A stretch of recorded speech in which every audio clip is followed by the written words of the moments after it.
Hello friends, आपका स्वागत है आपके अपने चैनल पर। और सबसे पहले आज की शुरुआत हम करें तो सबसे पहले क्या बात करें? तो सबसे पहली बात तो ये करें कि कल वीडियो नहीं आई। वीडियो क्यों नहीं आई? कल का दिन थोड़ा सा मेरा बिजी शेड्यूल था और फिर शाम के समय इंडिया न्यूजीलैंड के मैच ने समय जो है हमारा ले लिया।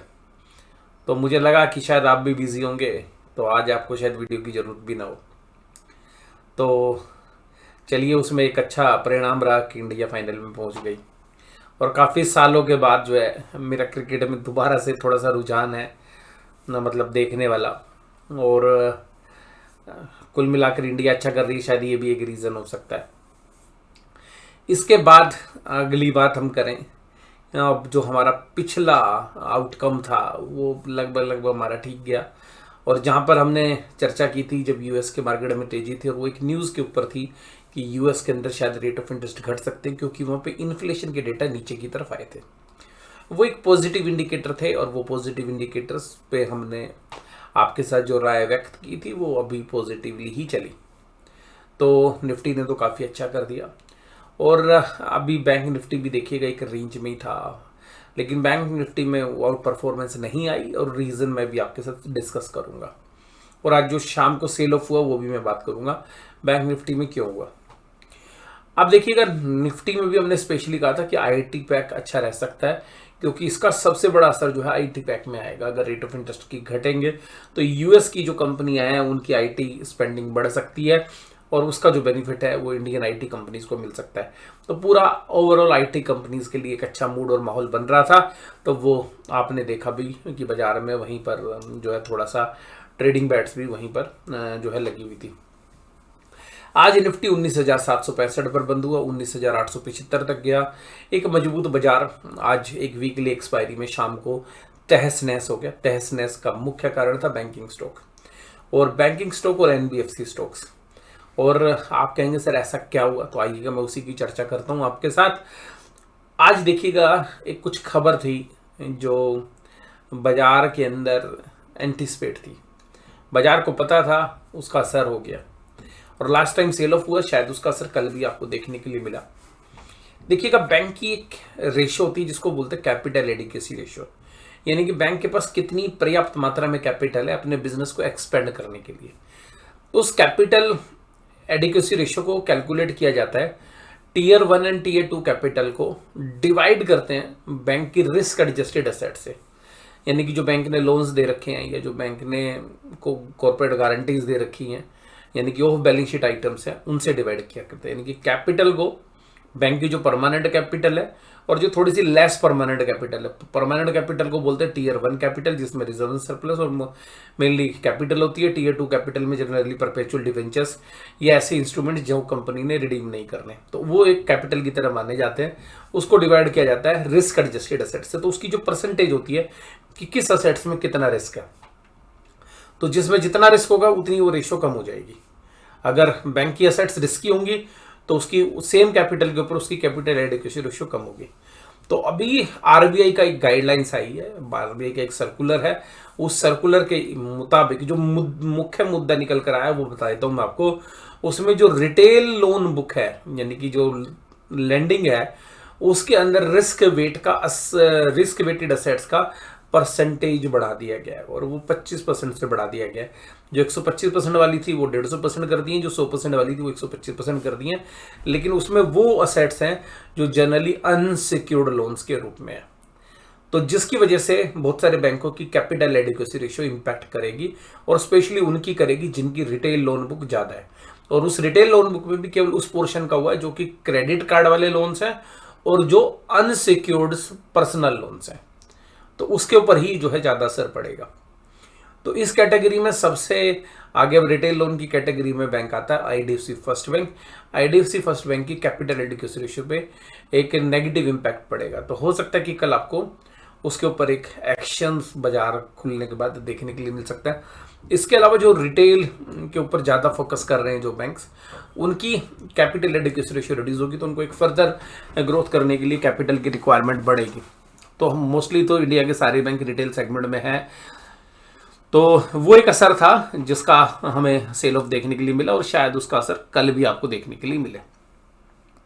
और क्योंकि ये जो है आरबीआई के द्वारा एक ऐसा मेजरमेंट लिया गया है जो कि वास्तव में जो बैंक हैं उनके रिस्क को कम कर रहा है। रिस्क को कम करने का मतलब है कि बैंक अपनी ग्रोथ को काटिए, लोन मत बांटिए, बल्कि जो लोन है उनके ऊपर आपका रिस्क बढ़ा हुआ है, उस रिस्क की वजह से आपकी रेशियो घट रही है। अब रेशियो घट जाएगी तो आपके पास जो पर्याप्त कैपिटल है उस कैपिटल को आप लोन के लिए यूज नहीं कर पाएंगे। तो अल्टीमेटली आरबीआई ने बैंक को ये बोला है कि भाई आपकी जो रिटेल लोन बुक है जिसमें क्रेडिट कार्ड के और पर्सनल लोन्स हैं वहां पर रिस्क ज्यादा है, तो वो आपको कंसर्न है और उसकी वजह से आपकी रेशियो घटेगी।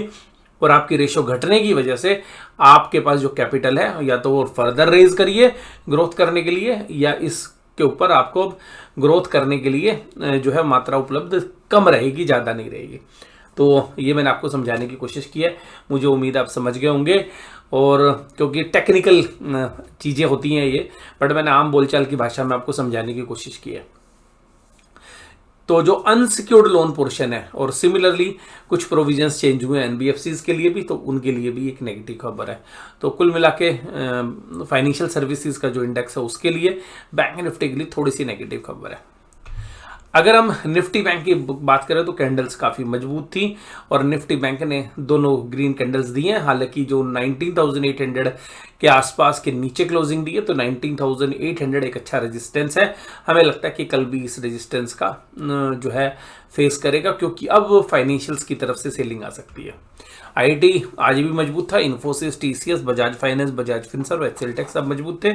लेकिन हो सकता है कि कल आपको इन तरीके के जो शेयर्स हैं, जो रिटेल लैंडिंग वाले बिजनेसेस हैं, वहां पर आपको थोड़ी सी टेंशन हो सकती है कल। ICI bank, axis bank, ITC, Adani Enterprise और लार्सन ये सब कमजोरी के साथ थे।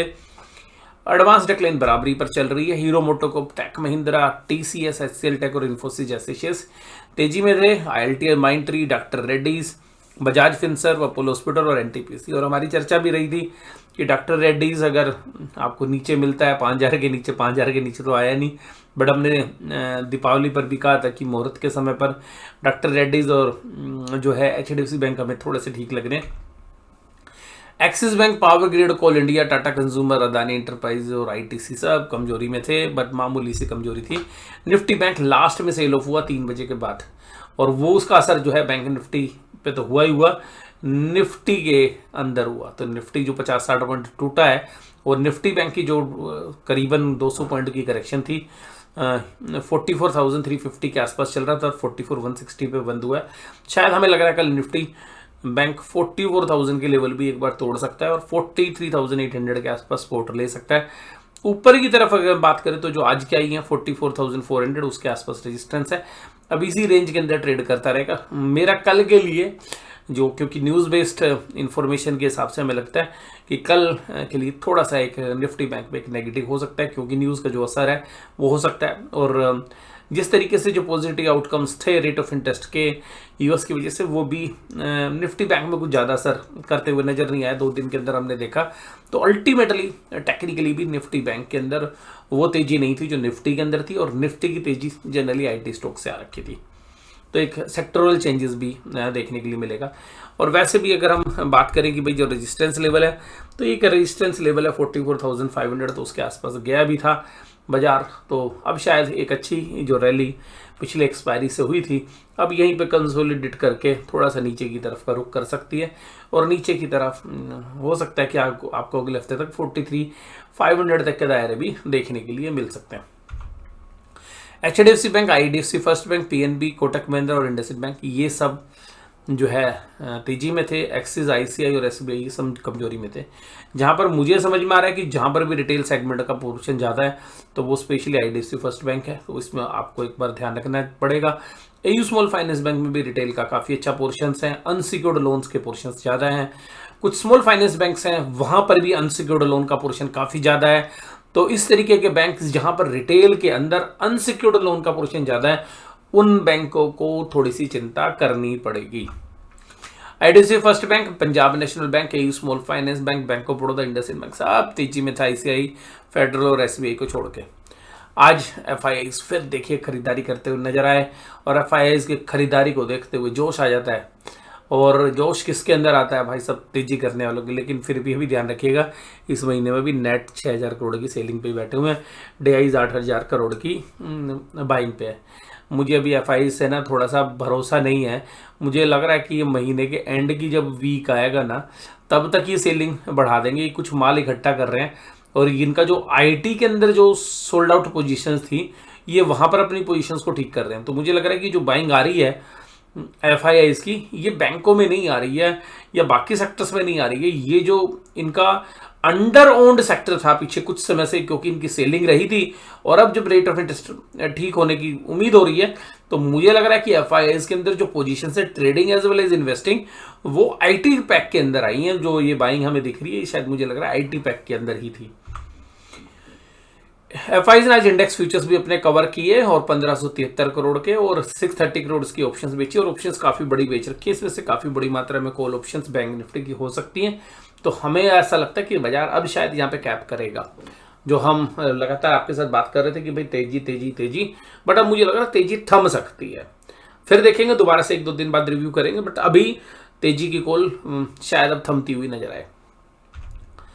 अब आज FIs ने अपने स्टॉक फ्यूचर्स भी कवर कर ली, तो FIs अब स्टॉक फ्यूचर्स के अंदर लॉन्ग पोजीशंस में खड़े हुए हैं आज की डेट में 11,257 करोड़ की और पुट कॉल रेशियो 1.18 पे। तो निफ्टी में अब हमें शायद ऐसा लग रहा है कि जो पुट कॉल रेशियो है यहाँ पर ज़्यादा स्कोप नहीं है, 100 से 100 पॉइंट के आसपास या 125 पॉइंट और लगा लीजिएगा निफ्टी में, पर वो भी अब मुझे नहीं लग रहा, क्योंकि अगर बैंक निफ्टी में अगर कल पेन आ गया तो फिर निफ्टी भी शायद वो 50-60 पॉइंट की तेजी के आसपास ही पहुँच पाएगा।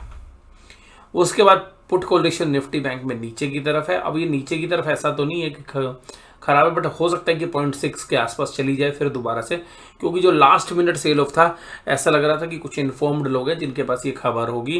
पहले तो मुझे लग रहा कि खाली भाई वीकली एक्सपायरी है इस वजह से, लेकिन जो बाद में हमने खबर पड़ी कि भाई मार्केट आवर्स के बाद, तो वो पता चला कि भाई उसमें तो कैपिटल एडिक्वेशन, तो बैंक तो पहले ग्रोथ कैपिटल के लिए जूझ रहे हैं और अब एक और खबर ये आ गई।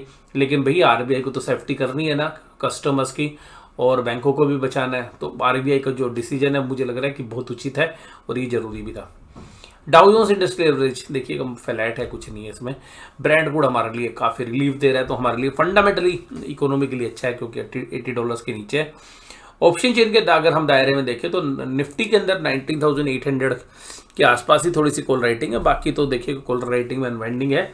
लेकिन आज पुट राइटर्स काफ़ी एक्टिव थे। अगर निफ्टी में अगर हम बात करें तो निफ्टी में थोड़ा सा तेजी आपको लग रही है निचले लेवल पर 19,700 उसके नीचे आपको एक बाइंग इंटरेस्ट देखने के लिए मिल सकता है। 19,850 19,900 के आसपास एक सेलिंग इंटरेस्ट क्रिएट हो सकता है। बैंक निफ्टी के अंदर देखेंगे आज जैसे ऊपर से सेल ऑफ आया 44,300 400 और 500, भाई साहब क्या जबरदस्त राइटिंग हो गई। और ये चारों स्ट्राइक प्राइस के अंदर जो कॉल राइटिंग है वो तकरीबन 4 कॉल राइटिंग 4 स्ट्राइक प्राइस में तकरीबन 5 लाख कॉन्ट्रैक्ट्स जो है खड़े हुए हैं।